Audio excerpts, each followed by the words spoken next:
Mike Dell's World, number 363. And today is, if Siri would get out of my way, the 18th of August, 2021. I think it's time for Mike Dell's World.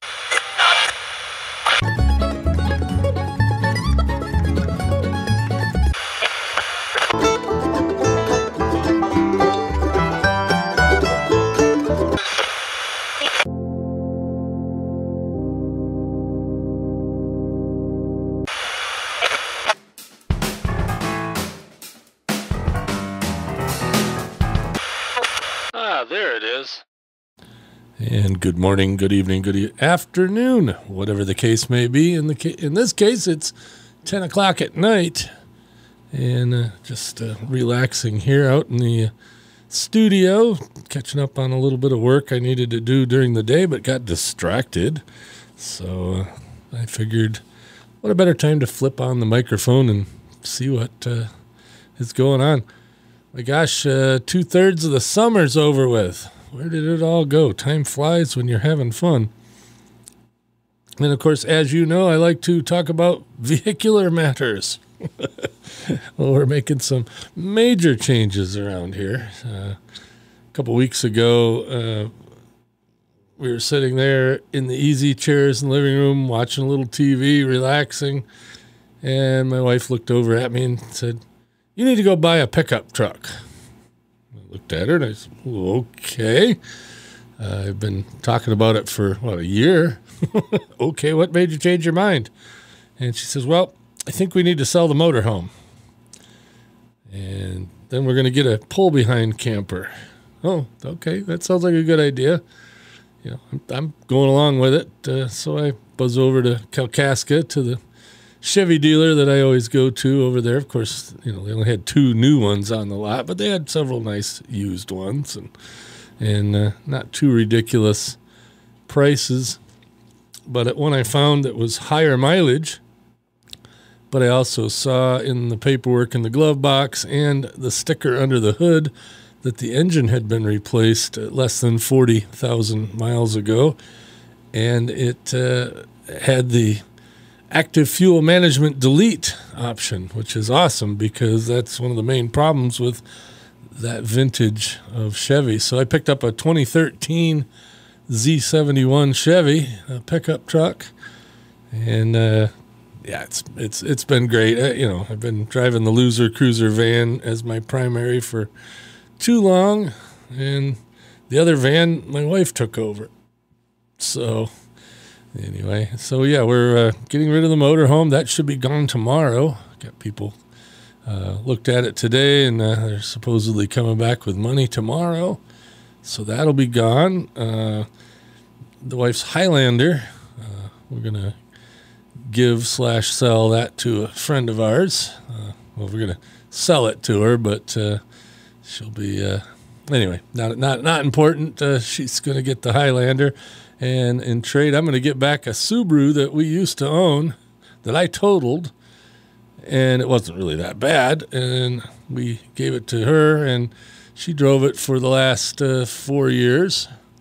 And she's going to give it back so I can fiddle with it. So I'm going to do the timing belt and water pump and accessory belt and idlers and all the engine front-end maintenance that a Subaru of 200,000 miles deserves. And then I'll sell that, and whatever I get out of that will probably be enough to cover the Highlander. So that'll be good. And give me something to tinker with that's not important or not as important. As I talked about in the last episode, of course, nostalgia. Kind of a bummer getting rid of the motorhome, although we only had it 4 years. And same thing with the Highlander. Vehicles tend to become part of the family. I'm keeping the old Loser Cruiser, by the way. That's going to be the 3rd vehicle. It's already done 245 or so, almost to the moon amount of miles on it. And knock on wood, it still runs and the air conditioning still works, so can't complain about that.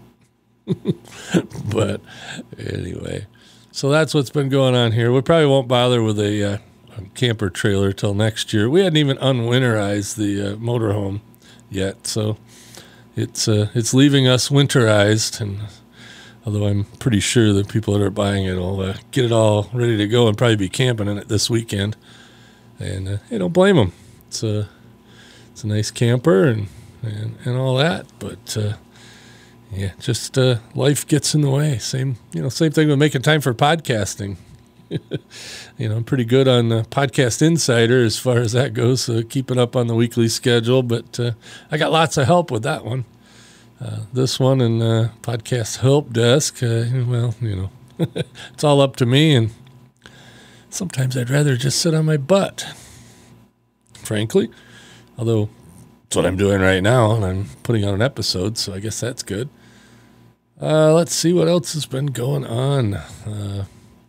Kathy's doing well with her surgeries and whatnot, and she's almost back to fighting strength, so that's good. She's definitely seems to be coming back around to her normal, and so that's very, very good. She's doing a lot of swimming and exercise that way, so that's good. Her back's not bothering her at all anymore, so she's got a couple of knees that are creaky, but that will get better with time, or worse. Either way, we'll get them fixed when she can. So let's see. Oh, I got to travel. What an experience that was. Went to Podcast Movement in Nashville, Tennessee a couple of weeks ago. Of course, we manned the Blueberry booth down there with 4 of us. Had Todd, Mackenzie, and Tara. Tara is one of the writers that write for the Podcast Insider. And so that was good. Got to meet her and hang out a bit.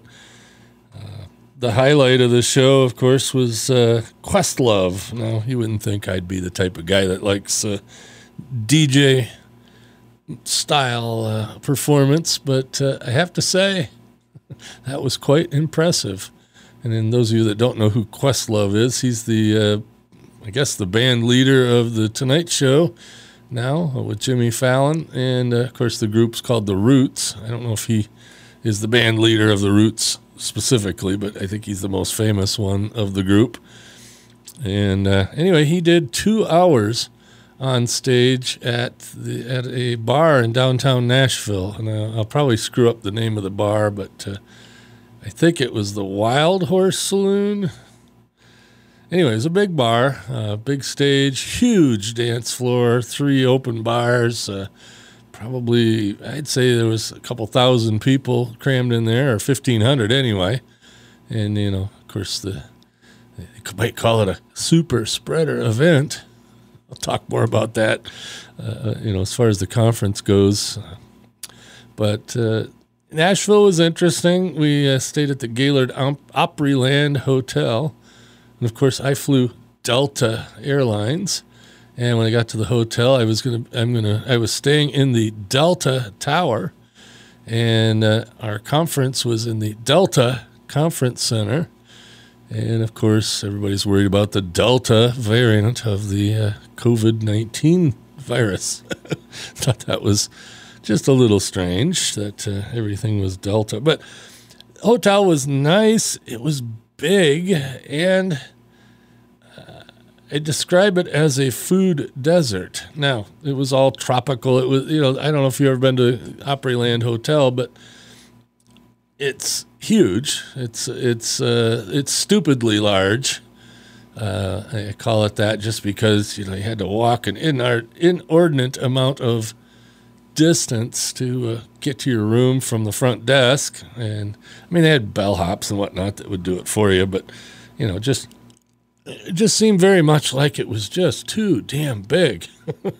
But as far as the food desert thing goes, it was, of course, extremely expensive to buy stuff in the sundries little area. They had restaurants throughout the place, but a lot of them were understaffed, definitely overpriced. And there's not a lot really close to the hotel to go to offsite. you could take a taxi and go into downtown Nashville, which we did one night, the night of the big party there, and went to a place called the Coffee House or the Coffee Shop or the Diner. Yeah, that's what it was. It was the Diner, and it's like a 6-story restaurant in downtown Nashville. And of course, we went up to the 6th floor bar and ate up there, and it was really nice and all that. And then, like I said, we walked through downtown Nashville, and it's really quite a neat downtown area. It's kind of old-ish downtowns, like you'd find in the Midwest. But all the little bars are, everywhere, and or bigger bars, I guess, and there was live music and all of them. Even, we were in there, kind of late afternoon, early evening, and it was really quite neat. Like I said, I had never been to downtown Nashville. I've been around Nashville, but never downtown. But as far as the food desert thing at the hotel, it was, it was hard to find breakfast. In fact, I just skipped breakfast. What I would do is go to the Sundries place and get a couple bottles of iced tea, which, by the way, iced tea with nothing in it other than just iced tea is extremely hard to find anywhere. Airports don't have it. The restaurants all did, which was good. But, I was definitely tea deprived on this trip. But the Sundries place had a passable alternative. It was tea, but wasn't great. But it didn't have flavorings or sugar or fake sugar or anything like that in it. I like my plain iced tea. And don't call it unsweet tea, because it's not. It's tea. If you put sugar in it, it's sweet tea. But if you don't put sugar in it, it's just tea, not unsweetened tea, just tea. Anyway, pet peeve. But anyway, I'd get a couple of those and maybe a granola bar or something, and that's what I'd do for breakfast in the morning, just so I'd have something, because otherwise I'd have to walk a half a mile to get a very substandard buffet type breakfast that costs $25 plus tip, and that just, really, at the Sundries place, as it was, probably $10 for a couple of teas and a granola bar, but still, it was better than walking the half mile and all that. So anyway, and lunch, I just pretty much skipped lunch every day. I think I went once to lunch, and it was a pain in the butt, but it was good. And then, we had dinner at one of the steakhouses and an Italian place inside the hotel, and those were both really good, but also really expensive, which is fine, whatever, Everybody's on an expense account, so it's not a huge deal. But the conference went really well. Not to get in all the podcasting stuff. If you want to hear, the podcasting related stuff about the conference, go check out Podcast Insider. A couple episodes ago, Todd and I did the whole recap of Podcast Movement, so that was a good thing. And there's probably a myriad of other shows out there that have done that. But as far as the conference, in fact, right now I'm talking into a Electro-Voice RE20 microphone, and if you go into most radio stations, that's what their on-air microphones are. When Rush Limbaugh had his show before he died, the golden EIB microphone is a gold-plated RE20, and that big U-shaped shock mount thing that's on the mics, I didn't have one of those. I had a Heil PR40 shock mount.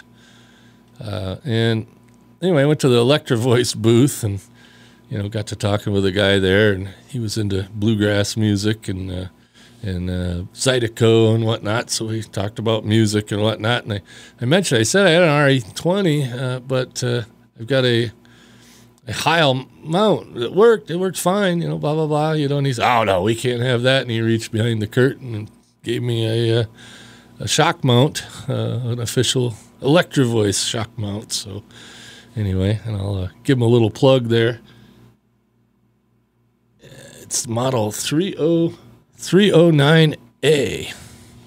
So Electro-Voice model 309A shock mount. And anyway, got one of those gratis from Electro Voice. Got to talk to Michelle from Heil, of course. Still use my Heil PR40 on the ham set in the studio here. So my ham radio microphone is a PR40, so still doing that. And that shock mount still working good, but it works better on a PR40 than it does on an RE20. Anyway, enough geeky microphone talk. It was nice. I got to see quite a few people, but, there was a lot of people missing because they, of various COVID things. In fact, Australia, nobody from Australia could come because of the COVID restrictions. Nobody from Canada could come because of the COVID restrictions. Although I think they could have under the commercial exemption, but that's going to happen real soon where Canadian border is going to be open both ways. Right now it's currently open that Americans can go north and Americans can come south across the Canadian border, but Canadians can't come south, and hence since none of them would be here, they can't go back north. But that's supposed to end, I think, in another week. I don't know. But the conference, it was interesting. The conference organizers, of course, asked everybody to wear masks, but didn't make it a requirement. And they had a system where you got a colored button to put on your badge, or put on your badge, your whatever you put around your neck to hold the badge. That was either red, yellow, or green. Green means you were open to, handshakes and hugs and whatever, and no big deal. Yellow meant, okay, we'll do a fist bump, blah, blah, blah, whatever. And then red meant, social distancing, don't touch me, get the hell away. And it was kind of funny. Two of us in the booth, two in the booth had red. No, one had red, one had yellow, one had green, and one chose not to have a button at all. So let you guess who was who. But anyway, it was interesting, and pretty much everybody was very respectful of whatever anybody's choice was. Never did anybody tell anybody to put on a mask or get out. You know what I mean? It was very respectful. People were allowed to do what they felt was right, and I think that's how it should have been handled. I'm not positive there's going to be a whole lot more of those until things get a little better. I don't know. But, Podcast Movement was very lucky to pull off what they pulled off. Dan, one of the organizers, said he thought there was, or he'd reported there was 1,900 check-ins to the conference. And then I'd heard that there was 600 people that converted from in-person to virtual the week prior to the conference. And, I think it was a little less than that. But, it was reasonably well populated on the first day. We were busy in the booth and all that. And then second day was somewhat slow. I mean, we had a little burst of activity, but it was pretty slow. And then Friday was dead. It was a ghost town. But I think a lot of people had to leave earlier than the end. The end was on Friday, and I think a lot of people had Friday flights. So I believe that's why Friday was pretty slow. But anyway, we talked to quite a few people, got some great leads, met some people that we didn't know before, got to see people that we knew. It was nice to get out in public after 2 years, and it was, for me, exactly 2 years. Because the last thing I had went to was the Podcast Movement in Orlando in 2019, August 2019. By the way, don't go to Orlando in August. Anyway, Nashville, let's see, Friday night, everybody had their own thing to do. Tara had to fly back to, I think, L.A. or wherever she was. Mackenzie went out with some friends that were local in Nashville, and Todd had a friend in Nashville that he went to dinner with. So I got to fend for myself, and being that I wasn't that far away from Opryland and also the Opryland Mall. I don't know what they call it. So it's a shopping mall, and actually a shopping mall with actual stores in it, unlike the ones up here. Our malls are dying, but this mall was well populated, and they had good food options in there. And I read about they had a German beer house, or Bavarian beer house. That was the name of the place. And I'm a sucker for German food, and I thought, well, that might be good. So I walked over to the mall, and as I was walking to the mall, the sidewalk I was walking on went right past the not the original, but the current Grand Ole Opry. Of course, there was nothing going on Friday night. The big day for them is Saturday. But anyway, walked past that and went into the mall and went to the German place and had me a big old beer and some sausages and sauerkraut and all the good stuff, and some potato salad, German potato salad. It was great. Like I said, I felt like I was in a food desert in the hotel, so it was good. And had a reasonable flight home on Saturday. I happened to be on the same flight with Todd, my boss, and of course he stopped flying at Detroit, and I had to go another hop up to Traverse City here, but it was not at the butt crack of dawn. It was early. We were at the airport early enough. It was really easy getting through security and all that. No big deal there. And so, like I said, successful flight home, and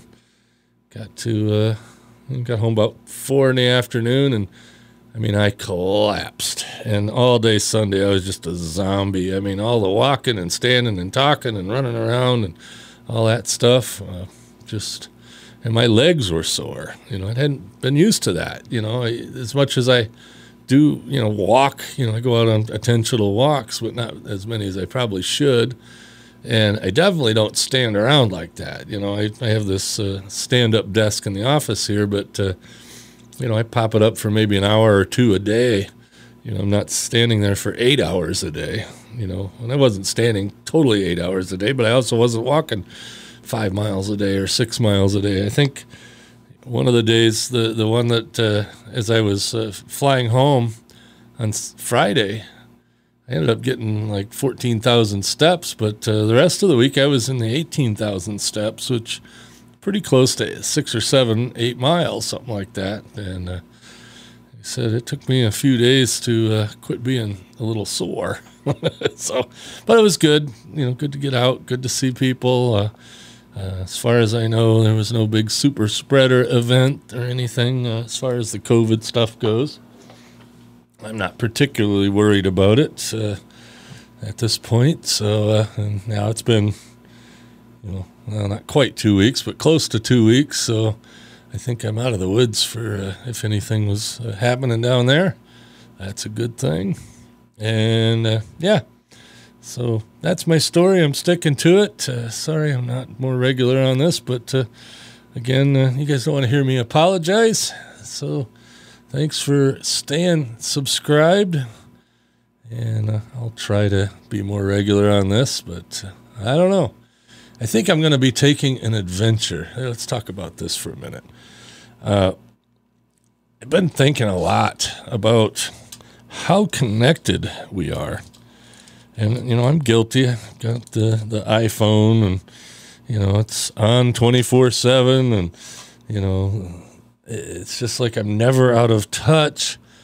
And I got to think about it. I don't know if you guys ever heard of Dave Rubin, but check him out. Rubin Report.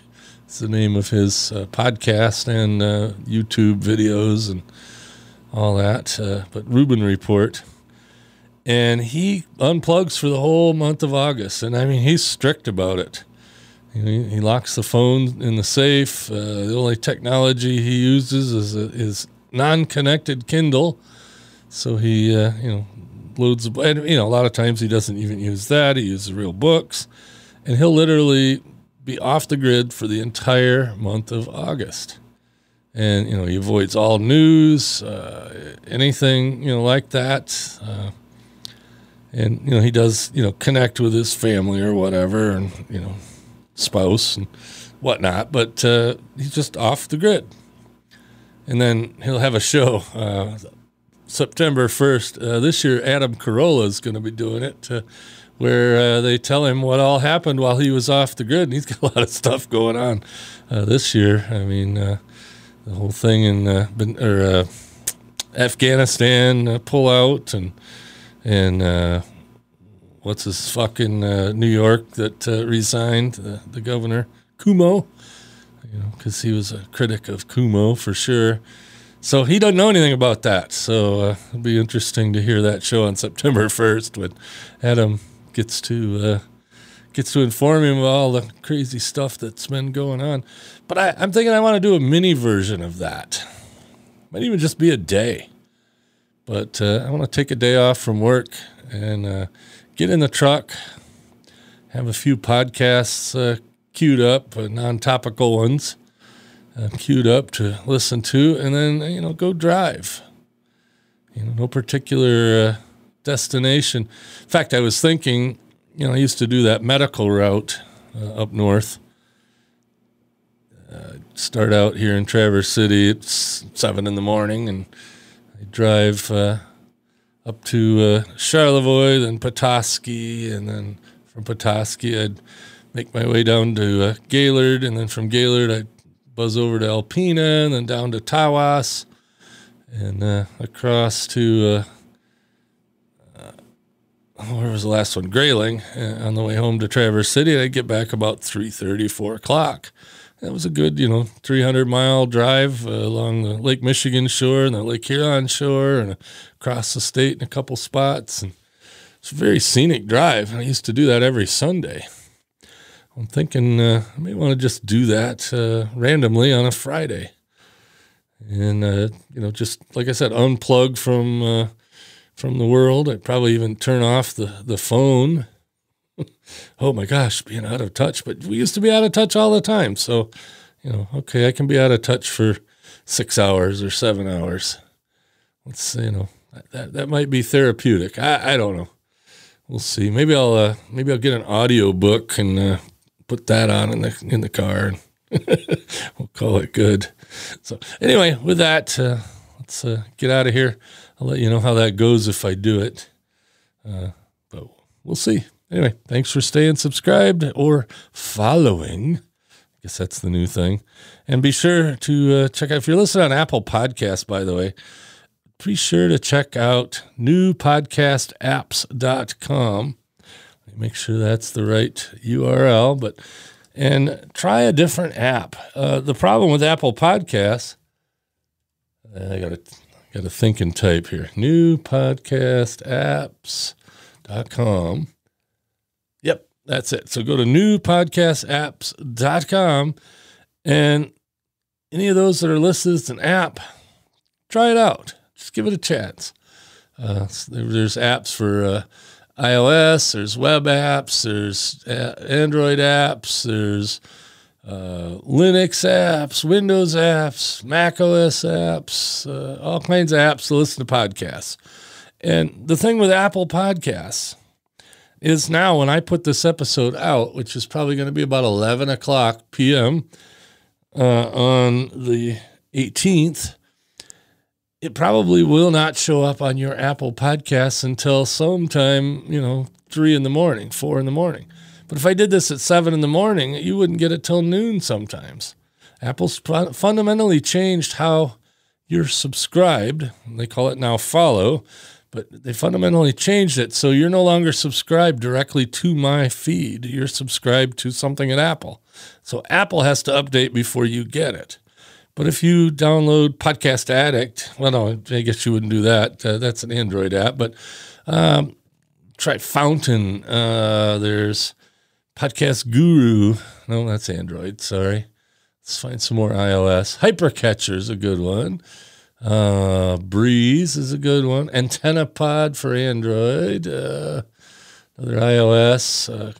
Cast-O-Matic. I mean, there's all kinds of it. Play Pod, Escape Pod, But try a different app.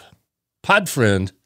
That's a progressive web app, but it still works. Podverse works really good. I met the guy at Podcast Movement. So, try a new app. Just try it. Because, like I said, if you want to get episodes when they're released, Apple ain't the place to do it no more. Anyway, bye.